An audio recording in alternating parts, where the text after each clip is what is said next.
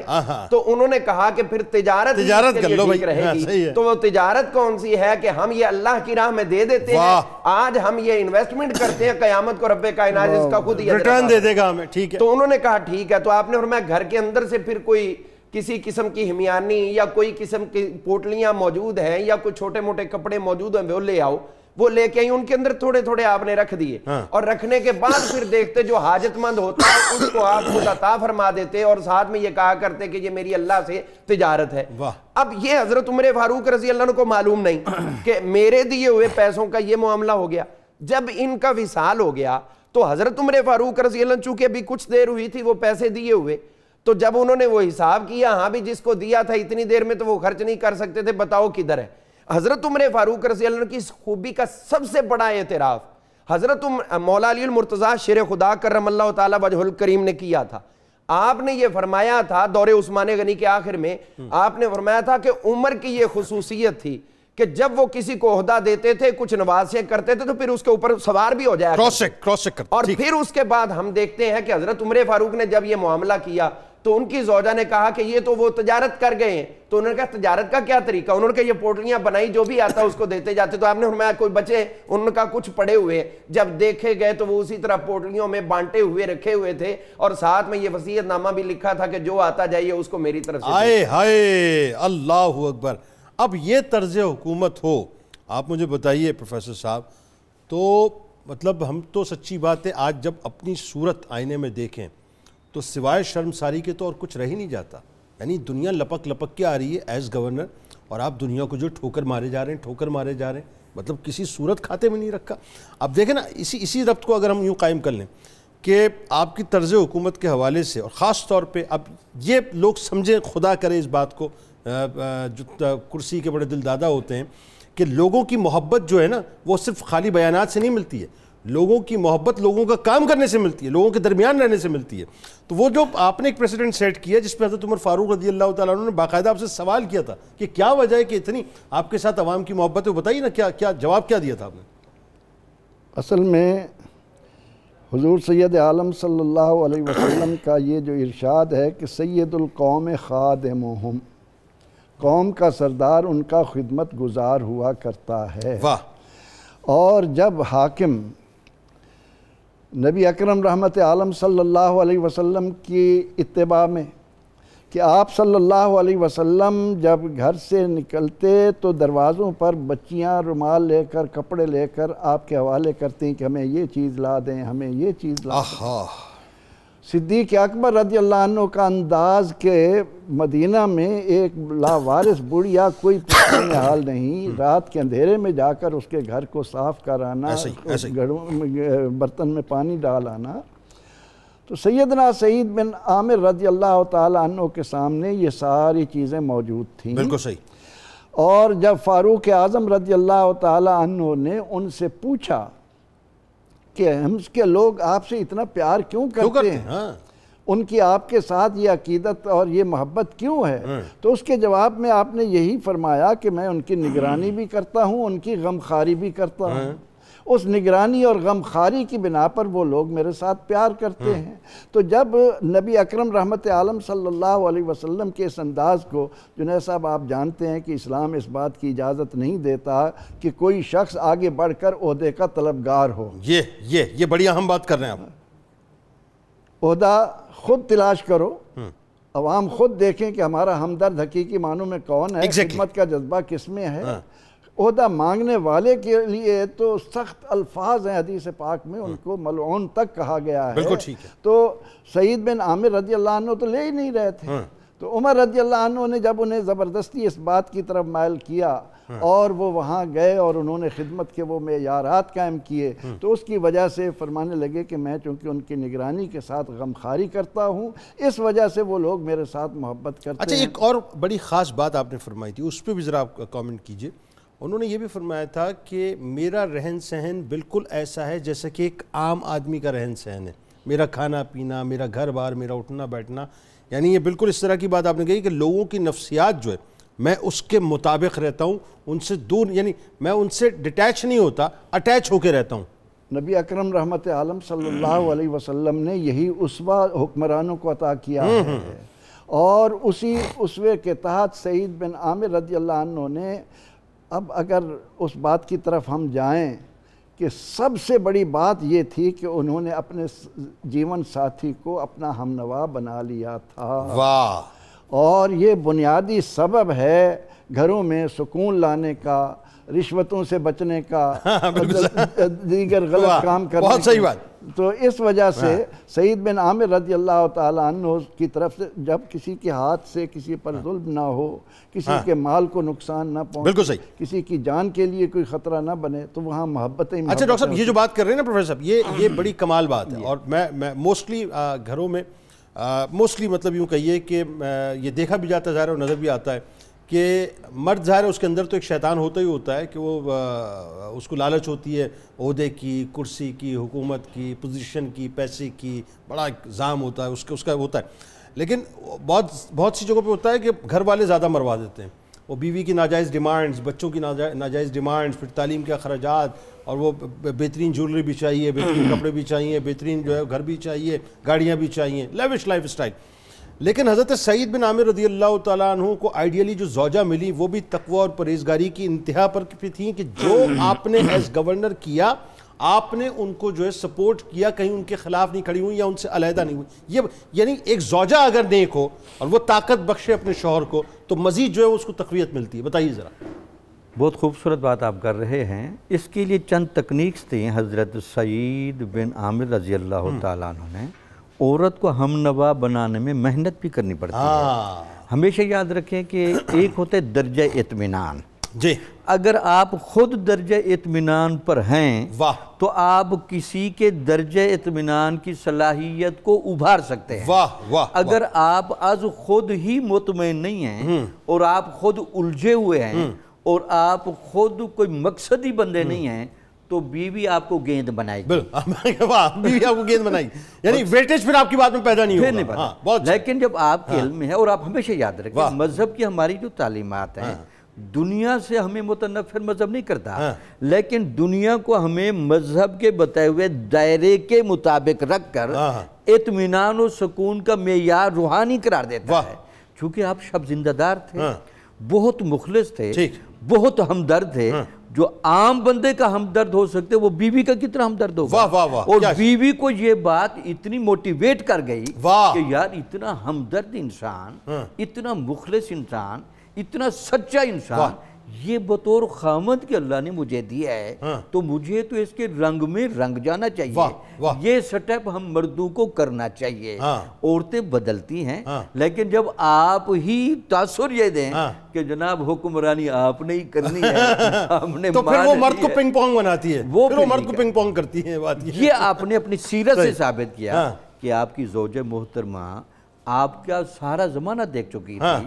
جب آپ خلیفہ بھی نہیں بنے تھے، آپ کا زہد، آپ کا تقوی، آپ کا رزق حلال، آپ کی دیانت، آپ کی ہمدردی، وہ تو جب خلیفہ بننے کے بعد چونکہ احتیاط بہت غالب آ گئی تو بیوی نے کہا جو محنت پہلے سے میرے خامد میرے ساتھ کر رہے ہیں، اب وفاداری کا بہترین موقع ہے کہ میں گھر کے ماحول میں ان کو سکون دوں تاکہ پوری تسلی کے ساتھ یہ عوام کے حقوق، یہ انسانوں کے حقوق ہو بالکل اسی طرح برابری سے کر سکتے۔ اچھا آپ نے اب دیکھیں اس میں ایک اور بات آ گئی، حضرت سعید بن عامر رضی اللہ تعالیٰ عنہ خاکم بدن، میں تو ایک مثال ویسے دے کے بات کر رہا ہوں کہ اگر خدا نخواستہ وہ سائیکولوجیکل کنسٹرکشن نہ کرتے گھر کے اندر، یا یوں کہیے کہ وہ بنیاد نہ رکھتے جو کہ ایمانداری کی بنیاد پہ، دیانتداری کی بنیاد پہ، یا ایک پیور جسے کہتے ہیں کہ انتہائی ٹرانسپیرنٹ ماحول نہ رکھتے، تو ظاہر ہے وہ صورتحال نہ بنتی. اس کا مطلب یہ کہ پہلا اسٹیپ جو ہے وہ گھر میں مرد ہی لیا کرتا ہے, گھر میں مرد کے تھا. ہاں, تب بیوی اس کو فالو کرتی ہے. قوامون علی النساء کا جو قرآن کا اصول ہے, ٹھیک, مینجمنٹ کے اور انتظامیہ کے جو اوورہال چیزیں ہیں, یہ مرد نے کردار کی بنیاد پر, سیرت کی بنیاد پر کنٹرول کرنے, صرف باتوں سے نہیں. باتوں سے گھر والے نہیں مانتے, سیرت کی بنیاد پر مان جاتے ہیں. آخر میں ذرا علامہ صاحب اب ذرا یہ بتائیے, اور نازک سا سوال ہے یہ کہ حضرت سعید بن عامر رضی اللہ تعالیٰ عنہ آپ کی حیات طیبہ ایز گورنر ہمس, ٹھیک ہے, ہمارے سامنے, اور آج کے حکمران, اب ہم یہ سامنے رکھیں اور اگر آئینے میں تمام حکمرانوں کو دکھائیں اصل صورت, تو کیا نکلتی ہے؟ اصل بات تو یہ ہے کہ اللہ تعالیٰ نے جو انسان کے اوپر انسان کو حکمرانی کا ایک انداز زندگی دیا ہے, وہ اس لیے نہیں کہ تم ان کو اپنا غلام بنا لو. یہ تو اللہ تعالیٰ نے انبیاء اکرام علیہ السلام کو بھی فرما دیا, ما کان لبشر ان یؤتیہ اللہ الکتاب والحکم والنبوہ. اللہ تعالیٰ نے یہ حکم کر دیا کسی انسان کے لیے جائز نہیں ہے کہ جب اس کو کتاب دے دے والنبوہ اور نبوت عطا کر دے, اور وہ لینے کے بعد یقول للناس, وہ لوگوں سے کہے کونوا عبادا لی من دون اللہ, تم میرے بندے بن جاؤ. یعنی یہ استحقاق تو اللہ نے کسی نبی کو نہیں دیا کہ اللہ کو چھوڑ کے تم صرف میری فرما برداری کرو. اب یہ انداز زندگی کہاں سے آ گیا کہ ایک بندہ محنت کر کر کے پاگل ہو رہا ہے, اس کی دوسری تیسری چوتھی نسل آ رہی ہے, اور وہ سارے کے سارے ہما جہد زندگی میں محنت کرتے آ رہے ہیں, اور آج بھی جب چوتھی نسل حساب کرتی تو ان کے پاس بنانے کے لیے ایک مکان کے پیسے نہیں. یہ ٹیکسوں کے نام کے اوپر آپ نے جو ان لوگوں سے چھین لیے. یہاں پہ حضرت سیدنا سعید بن عامر رضی اللہ عنہ کو حضرت عمر فاروق رضی اللہ تعالیٰ عنہ نے تھوڑی سی زجر و توبیخ کی ایک مسئلہ پر, اور وہ یہ تھی کہ ٹیکس جو ہے اس کی کلیکشن جو ہے وہ نرم جا رہی ہے. چونکہ حضرت عمر فاروق رضی اللہ عنہ سہولیات دیتے تھے تو پھر اس کا آپ آؤٹ پٹ بھی دیکھتے تھے. تو یہاں پہ جب انہوں نے بات کہی تو حضرت سیدنا سعید بن عامر نے کہا کہ حضور آپ نے حکم دیا کہ کسی کاشتکار سے 4 دینار سے زیادہ نہیں لینے, وہ سالانہ میں لیتا ہوں, لیکن میں اپنی طرف سے یہ کرتا ہوں کہ جس کے حالات کمزور ہوتے ہیں یا دینے کے قابل نہیں ہوتے, میں اس کو اور ڈھیل دے دیتا ہوں, اس کو ریلیف دے دیتا ہوں. ہاں جی, تو اس وجہ سے ذرا تاخیر ہو جاتی. باقی تو جو ہمارے ذمے ہم اپنے فرائض پورے صحیح طور پہ سر انجام دے رہے ہیں. آج کیا صورتحال ہے کہ ٹیکس کے نام پر ٹیکس, انداز زندگی, اپنے جو سٹائل ہے اس کے اندر ایک بال برابر بھی جو ہے وہ تبدیلی نہیں کر رہے ہم, اور دوسری طرف عوام کا جینا جو اجیرن کر رہے ہیں. جبکہ حضرت سیدنا سعید بن عامر رضی اللہ تعالیٰ عنہ کہہ رہے تھے حضرت عمر فاروق سے کہ حضور میرے لیے صرف ایک غلام گھر کا کافی ہے, میرے پورے گھر کی خدمت کے لیے ایک غلام کافی ہے, ایک میرا گھوڑا کافی ہے, اور ایک میرے پاس جو ہے اسلحہ کے لیے تلوار وغیرہ جو جہاد کے لیے, اور مجھے کسی چیز کی حاجت ہی نہیں ہے.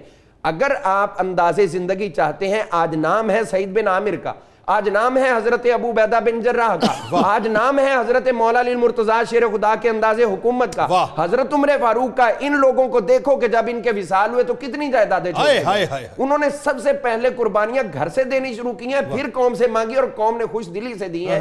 آج کوئی بھی شخص جو ہے وہ ایک بال برابر بھی قربانی دینے کے لیے تیار نہیں ہے, اور قرض کے اوپر قرض چڑھا کے, یعنی آپ یہ سمجھے کہ جس کو 5 گاڑیاں ملی ہوئی ہیں اپنے پروٹوکول کے, اس نے 5 سے 4 نہیں کی, جس کو 10 ملی ہے اس نے 10 سے 9 نہیں کی, اور جس کے پاس 50 ملازم ہے اس نے 55 تو کر لیے, 49 نہیں کیے. تو پھر لوگوں سے کہتے ہیں قربانی دو. یہ قربانیاں حضرت سعید بن عامر نے دی ہیں اور وضاحت بھی دی ہے. تو آج ہم بھی یہاں پر صدیوں بعد ان کا نام عز و شرف سے لے رہے ہیں, اور ان کی زندگی سے یہ ہم سیکھ رہے ہیں کہ رسول اللہ صلی اللہ علیہ وسلم نے فرما دیا سید القوم خادمہم, قوم کا سردار وہی ہوتا ہے جو اس کا خادم ہوتا ہے. مجھے آپ کی بات یقین مانی وقت نہیں ہے, ورنہ میں آپ کو کہتا مزید آپ اس پہ گفتگو کریں. بہت خوبصورت آپ تینوں آپ نے گفتگو کی, اور بات وہی ہے کہ بجلی کے نام پر, گیس کے نام پر, پیٹرول کے نام پہ, دیگر یوٹیلیٹیز کے نام پہ لوگ تباہ و برباد ہو گئے. میں صرف ایک بات ناظرین آپ سے کرنا چاہتا ہوں, اور اس کے بعد میں چلتا ہوں ذرا خان صاحب کی طرف. میں عموماً یہ جملہ ادا کرتا ہوں جب بھی اس طرح کی کوئی بات ہوتی ہے. ایک عام آدمی اگر 1000 روپے مہینہ, 1000 روپے اگر دن کا کما رہا ہے, اور 30,000 روپے اگر وہ مہینے کی دیہاڑی پہ کما رہا ہے, اس دور کے اندر مجھے دنیا کے بڑے سے بڑا چیمپئن جو اکانومکس کا ہونا, بڑے سے بڑا ماہر معاشیات جسے آپ کہتے ہیں, لا کے بٹھا دیجئے میرے سامنے, اور وہ مجھے اسٹریٹجی بنا دے اس کے بارے میں کہ جی یہ کس طرح سے وہ خرچ کرے گا. صاحب 350 روپے لیٹر پیٹرول ہے, اگر وہ 1 لیٹر پیٹرول دن میں جلاتا ہوگا نا 1 لیٹر, تو تقریباً 8,500-9 ہزار روپے تو صرف پیٹرول میں چلے گئے. اب وہ کیا ڈیڑیے میں رہے گا, کیا وہ دوا دارو پہ دے گا, کیا وہ بچوں پہ خرچہ کرے گا, کیا وہ تعلیم پہ کیا کھائے گا اور کیا کرے گا. نیکسٹ ٹو امپاسبل ہے صاحب، نیکسٹ ٹو امپاسبل ہے. خدا کا واسطہ لوگوں کے بارے میں سوچیے، لوگ بہت تکلیف میں اس وقت مبتلا ہیں.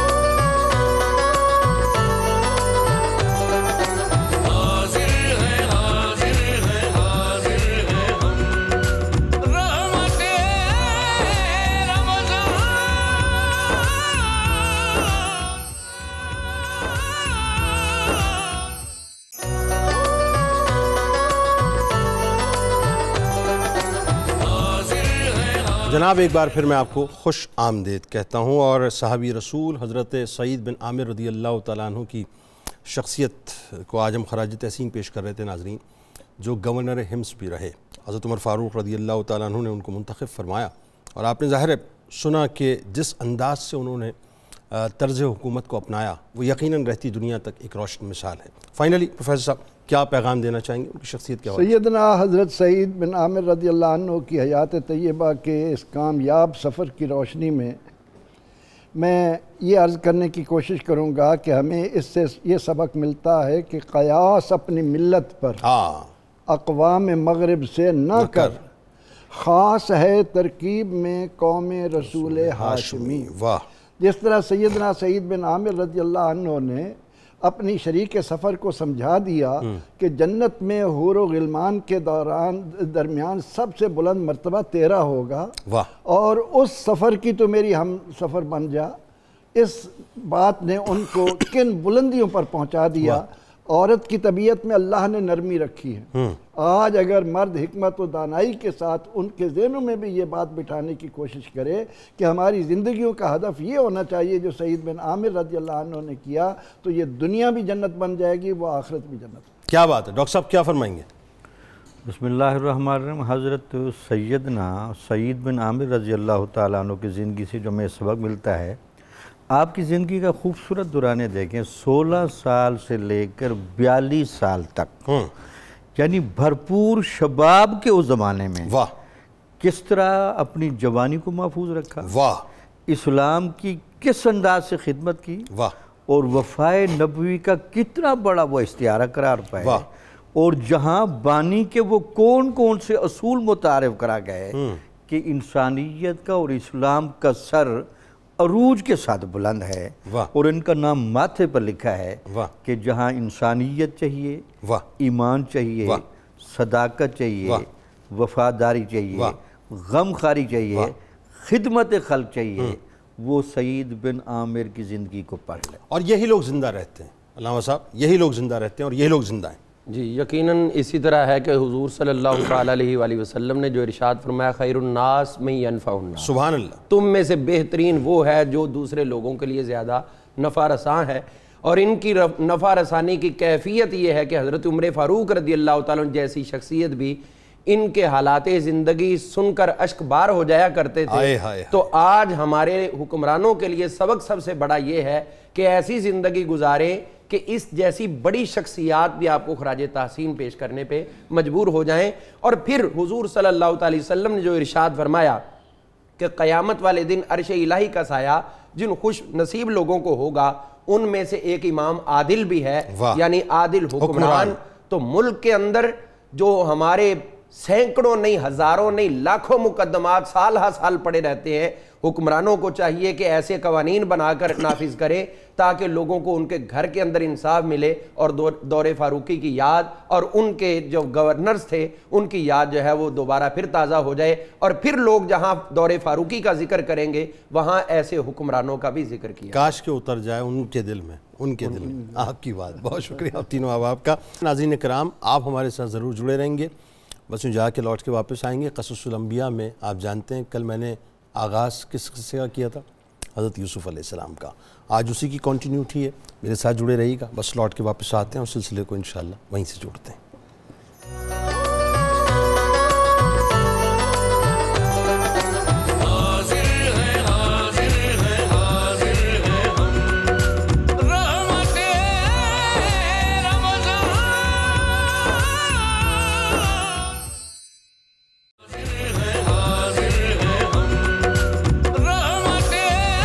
جناب خوش آمدید. آئیے آغاز کرتے ہیں حضرت یوسف علیہ السلام کا قصہ، وہیں سے جوڑتے ہیں جہاں کل ربط ٹوٹا تھا. ذہن میں ناظرین کہ حضرت یوسف علیہ السلام کو ان کے بھائیوں نے ظاہر جب حسد کی بنا پر کنویں میں ڈال دیا تو اللہ تبارک و تعالیٰ نے جبرائیل علیہ السلام کو حکم دیا اور وہ سدرۃ المنتہا سے تشریف لائے. یعنی اب میں وقت کا تعین آپ کو کیسے کر کے بتاؤں، یہاں حکم ہوا، یہاں کن ہوا، یہاں وہ تشریف لائے اور ان کو مکمل طور پہ محفوظ کر لیا گیا. اب اس کے بعد کیا ہوا میں آپ کو بتلاتا ہوں. حضرت یوسف علیہ السلام کے بھائیوں نے ناظرین ذرا سا میں آپ کو تھوڑا سا ریکال کرا دوں کہ یوسف علیہ السلام کو جب کنویں میں ڈال دیا تو ان کا کرتا آپ نے اتروا لیا تھا، یعنی تمام بھائیوں نے اتروا لیا تھا، اور وہی کرتا آپ کے والد ماجد حضرت یعقوب علیہ السلام کی خدمت میں پیش کیا گیا اور عذر کیا گیا کہ ہم تو کھیلنے کودنے کے لیے دور نکل گئے تھے. جب واپس آئے تو یوسف علیہ السلام نہیں تھے. پتہ چلا اور معلوم ہوا کہ ان کو کوئی بھیڑیا کھا گیا ہے اور یوسف علیہ السلام کی ہم قمیض لے کر آ گئے ہیں جو ادھر ہمیں پڑی ہوئی ملی تھی. حضرت یعقوب علیہ السلام ناظرین وہ قمیض اپنے چہرے مبارک پر رکھ کر بہت زیادہ روتے ہیں، بے انتہا روتے ہیں، کیونکہ وہ یوسف علیہ السلام سے بے انتہا پیار فرمایا کرتے تھے. اور ایک جملہ آپ نے فرمایا کہ عجیب قسم کا ہوشیار بھیڑیا تھا جو میرے بیٹے کو تو کھا گیا مگر قمیض کو پھاڑ تک نہیں سکا، اور فرمایا کہ میں تمہاری باتوں پر اللہ کی مدد چاہتا ہوں. چنانچہ چند دن بعد حضرت یوسف علیہ السلام کے کنویں سے نکلنے کا انتظام یوں ہوا کہ ایک قافلہ مدین سے مصر کی جانب روانہ ہو رہا تھا. وہ راستے میں کہیں بھٹک گیا اور جنگل کی طرف نکل آیا جہاں آبادی بہت دور تھی اور یہ کنواں موجود تھا اور اس کا پانی چونکہ کھاری تھا مگر حضرت یوسف علیہ السلام کی برکت سے وہ میٹھا ہو چکا تھا. جب قافلے والے ناظرین اس کنویں کے قریب اترے تو انہوں نے پانی لانے کے لیے ایک شخص کو بھیجا جس کا نام مالک تھا اور یہ مدین کا رہنے والا تھا. جب یہ کنویں کے پاس پہنچا اور پانی نکالنے کے لیے اس نے اپنا ڈول اس کنویں کے اندر ڈالا تو حضرت یوسف علیہ السلام وہ ڈول پکڑ کر لٹک کر آپ جو ہے وہ ڈول کے ساتھ ہی اوپر آ گئے. تو جیسے اس نے کھینچا تو آپ علیہ السلام جو ہے اوپر آ گئے اور کنویں سے باہر تشریف لے آئے. جب اس نے حضرت یوسف علیہ السلام کا حسن مبارک دیکھا تو انتہائی خوشی سے اپنے ساتھیوں کو یہ مجدہ سنایا کہ کیا خوشی کی بات ہے کہ بہت ہی حسین و جمیل لڑکا مجھے ملا ہے. مالک اور اس کے ساتھیوں نے انہیں سامان تجارت قرار دے کر چھپا لیا تاکہ کوئی اس میں شرکت کا دعویٰ نہ کرے. حضرت یوسف علیہ السلام کے بھائی ناظرین اسی جنگل میں اپنی بکریاں چراتے اور آپ علیہ السلام کی نگرانی بھی کرتے تھے، یعنی وہ کراس چیک کرتے رہتے تھے کہ اب معاملہ کیا ہے.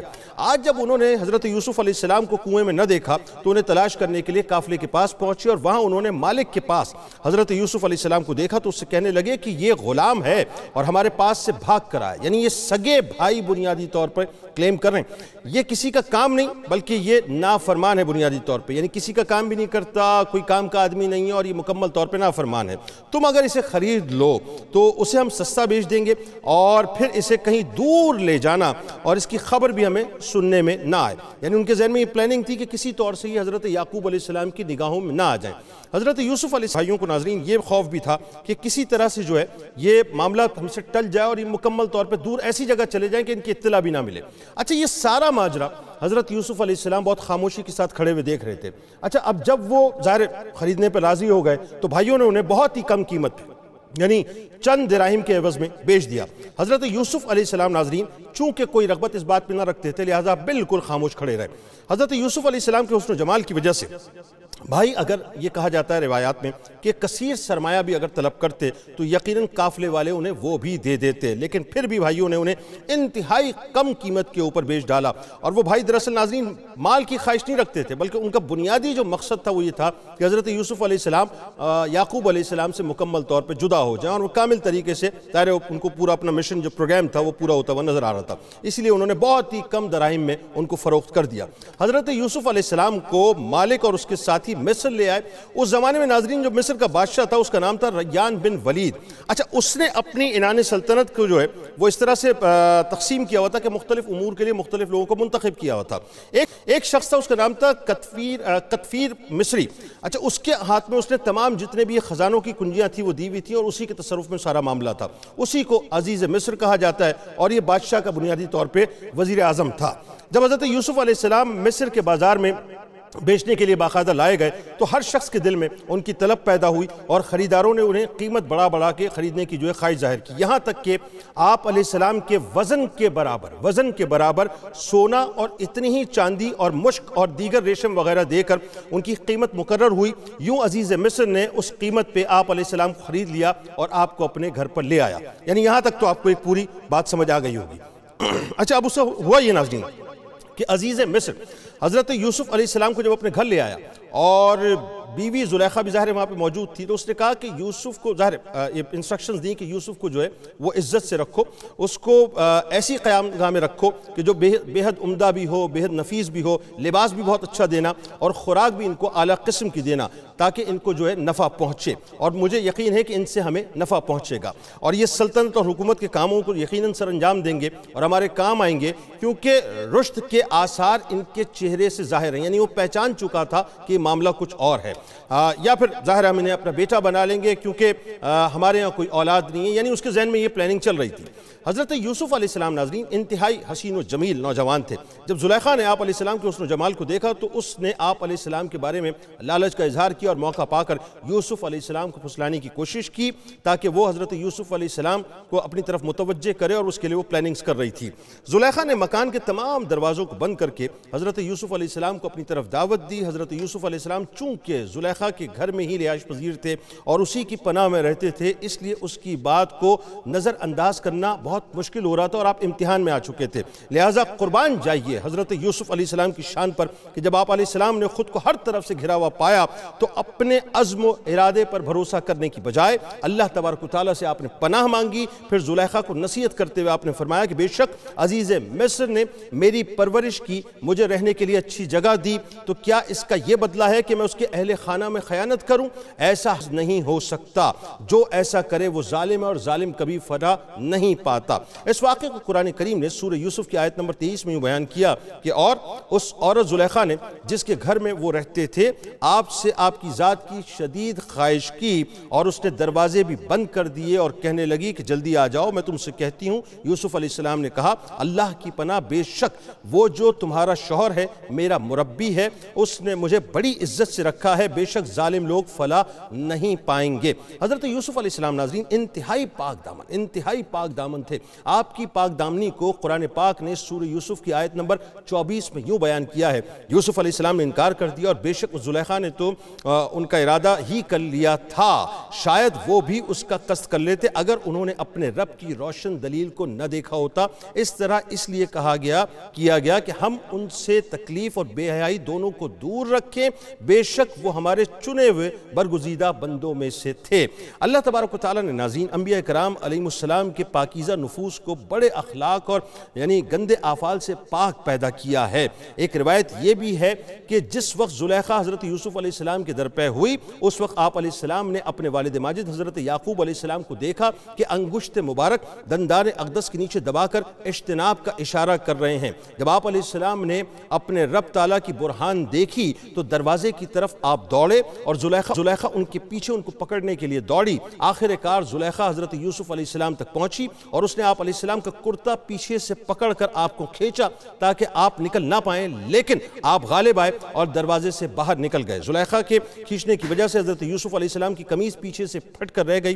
حضرت یوسف علیہ السلام جیسے ہی باہر نکلے ناظرین اور آپ علیہ السلام کے پیچھے زلیخا بھی نکلی تو دونوں نے عزیز مصر کو دروازے کے بالکل پاس پایا۔ یہ دیکھ کر فوراً ہی زلیخا نے اپنی برات ظاہر کرنے کی کوشش کی اور حضرت یوسف علیہ السلام کو اپنے مکر سے خوفزدہ کرنے کے لیے ہیلا تراشنا شروع کیا اور شوہر سے کہنے لگی کہ اس شخص کی کیا سزا ہے جو تمہاری گھر والی کے ساتھ برائی کا ارادہ کرے، معاذ اللہ۔ اتنا کہہ کر زلیخا کو اندیشہ ہوا کہ کہیں طیش میں آ کر عزیز مصر یوسف علیہ السلام کو قتل ہی نہ کر ڈالے، اور یہ بات زلیخا کی شدت محبت کب گوارا کر سکتی تھی، اس لیے اس نے یہ بھی کہہ دیا کہ اس کی سزا یہی ہے کہ اسے قید کر دیا جائے یا دردناک سزا دی جائے، یعنی کوڑے لگائے جائیں۔ جب حضرت یوسف علیہ السلام نے دیکھا کہ زلیخا الٹا آپ ہی پر الزام لگا رہی ہے تو آپ کے لیے قید و سزا کی جو صورت پیدا کر رہی ہے، تو آپ علیہ السلام نے اپنی برات کا اظہار اور حقیقت حال کا بیان ضروری سمجھا اور فرمایا کہ یہ مجھ سے برے فعل کی طلبگار ہوئی تو میں نے اسے انکار کیا اور میں بھاگا۔ عزیز مصر نے کہا کہ اس بات پر کس طرح سے یقین کر لیا جائے؟ حضرت یوسف علیہ السلام نے جو فرمایا ناظرین یہ بڑی کمال بات ہے۔ آپ نے فرمایا کہ اس گھر میں ایک 4 مہینے کا بچہ جھولے میں ہے، 4 مہینے کا بچہ جو زلیخا کے ماموں کا لڑکا ہے، اس سے پوچھ لو۔ عزیز مصر نے کہا کہ 4 مہینے کا بچہ کیا جانے اور کیسے بولے؟ یوسف علیہ السلام نے فرمایا اللہ تبارک و تعالیٰ اس کو بولنے کی طاقت دینے اور اس سے میری بے گناہی دلوانے پر ہے۔ عزیز مصر نے اس بچے سے پوچھا تو اللہ تبارک و تعالیٰ کی قدرت سے وہ 4 مہینے کا بچہ بولنے لگا اور کہا کہ اگر یوسف علیہ السلام کا کرتا آگے سے پھٹا ہوا ہے تو پھر یہ عورت سچی ہے، اور یوسف علیہ السلام سچے نہیں، اور اگر ان کا کرتا پیچھے سے چاک ہوا ہے تو عورت جھوٹی ہے اور یوسف علیہ السلام سچے ہیں۔ جب قمیص کا معائنہ کیا گیا تو قمیص پیچھے سے پھٹی ہوئی تھی، جس سے حضرت یوسف علیہ السلام کی پاک دامنی اور زلیخا کی خیانت واضح ہو گئی۔ زلیخا کی خیانت اور یوسف علیہ السلام کی برات ثابت ہونے کے بعد عزیز مصر نے آپ علیہ السلام کی طرف متوجہ ہو کر اس طرح معذرت کی کہ اے یوسف علیہ السلام، آپ اس بات سے درگزر کرو اور اس پر غمزدہ نہ ہو، آپ یقیناً پاک دامن ہو۔ اس کلام سے عزیز مصر کا یہ مقصد بھی تھا کہ اس کا کسی سے ذکر نہ کرنا تاکہ عوام میں یہ مشہور نہ ہو جائے۔ پھر عزیز مصر زلیخا کی طرف متوجہ ہو کر کہنے لگا، اے عورت، تو اللہ تعالیٰ سے اپنے اس گناہ کی معافی مانگ جو تو نے یوسف علیہ السلام پر تہمت لگائی، حالانکہ وہ اس سے بری ہیں، بے شک تو ہی خطا کار ہے کیونکہ تو نے اپنے شوہر کے ساتھ خیانت کا ارادہ کیا۔ عزیز مصر نے اگرچہ اس واقعے کے بہت دبایا ناظرین، لیکن یہ خبر چھپ نہ سکی اور اس کا چرچا ہو گیا، اس کا شورا ہو گیا۔ مصر کی عورتیں زلیخا اور حضرت یوسف علیہ السلام کے بارے میں باتیں بنانے لگیں۔ اب زلیخا نے جب یہ سنا تو مصر کے اعلیٰ طبقے کی عورتوں کو حضرت یوسف علیہ السلام کے حوالے سے وہ کچھ بتانا چاہتی تھی، اور اس نے باقاعدہ ایک دعوت کا اہتمام کیا اور یوسف علیہ السلام کو جو ہے فورسفلی یہ عرض کیا کہ آپ ذرا اس دعوت میں تشریف لائیے۔ اس کے بعد کیا ہوا ناظرین؟ وہ ہے نا کہ حسن یوسف پہ کٹیں مصر میں انگشت زنا، سر کٹاتے ہیں تیرے نام پہ مردان عرب۔ کل آپ کو انشاءاللہ بتاؤں گا، زندگی رہی تو شام 4 بجے افطار کی خصوصی براہ راست نشریات میں ملاقات ہوگی اس دعائے امید یقین کے ساتھ۔ اللہ تعالیٰ آپ کا، ہمارا، ہم سب کا حامی و ناصر۔ اللہ حافظ۔